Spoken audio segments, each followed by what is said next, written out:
In this video, the auditor is following an audit trail to the production process.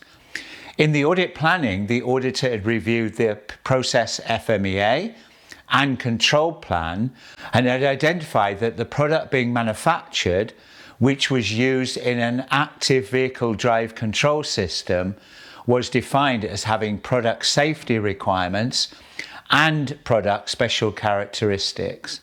Watch this video to determine if the auditor uses effective auditing techniques. Hi, I'm Dawn, I'm your auditor. What's your name and what do you do here? My name's Joe. I work in this assembly cell here. Okay, and what are you doing with these components then, Joe? Well, I guess in very simple terms, we take straight pipe and we bend it as part of an active drive control system that gets put into vehicles. This is some examples of these straight product. We take it and we bend it to the customer specified format. Okay, and where do those end up in the vehicle? They're part of the drive control system. Okay. So if they failed or if they leak, it could cause a significant safety problem in the vehicle. Okay, so do you have to implement any special controls then, Joe? We have a system that we have a first off, so we form a part, then we would do a first off check, and then we have to do a check once an hour where we take a product and we check it in the jig, and then product is 100% checked on the leak test equipment before we ship the product to the customer. Okay, that's great. So let's go and have a look at those records then, Joe. Yeah, no, we can go and look, yeah. Let's summarise. The definition of product safety in IATF 16949 is standards related to the design and manufacturing of products to ensure they do not represent harm or hazard to customers. In this video, the auditor had, in their audit planning, identified a product being manufactured with product safety requirements defined in the customer specification, including product special characteristics.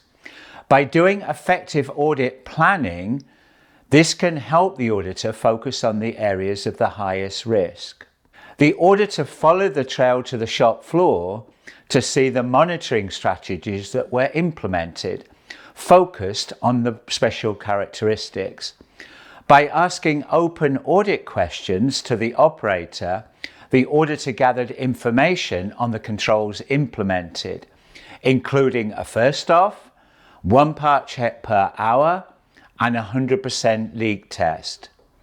The information collected then needs to be checked back to the FMEA by the auditor and the control plan to verify the controls that the operator has mentioned match with the controls defined in those documents.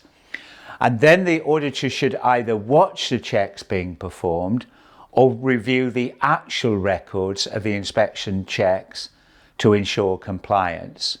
Some auditors sometimes try to impose requirements, such as for all special characteristics, SPC must be used. In IATF 16949 requirement 8.3.3.3, it talks about the organisation having defined monitoring strategies, considering any customer-specific requirements.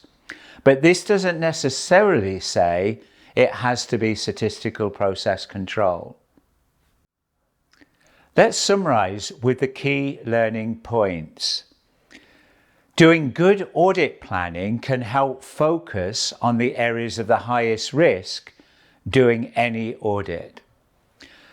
Priority should be given in an audit to any products defined as having product safety requirements, which could include product or process special characteristics.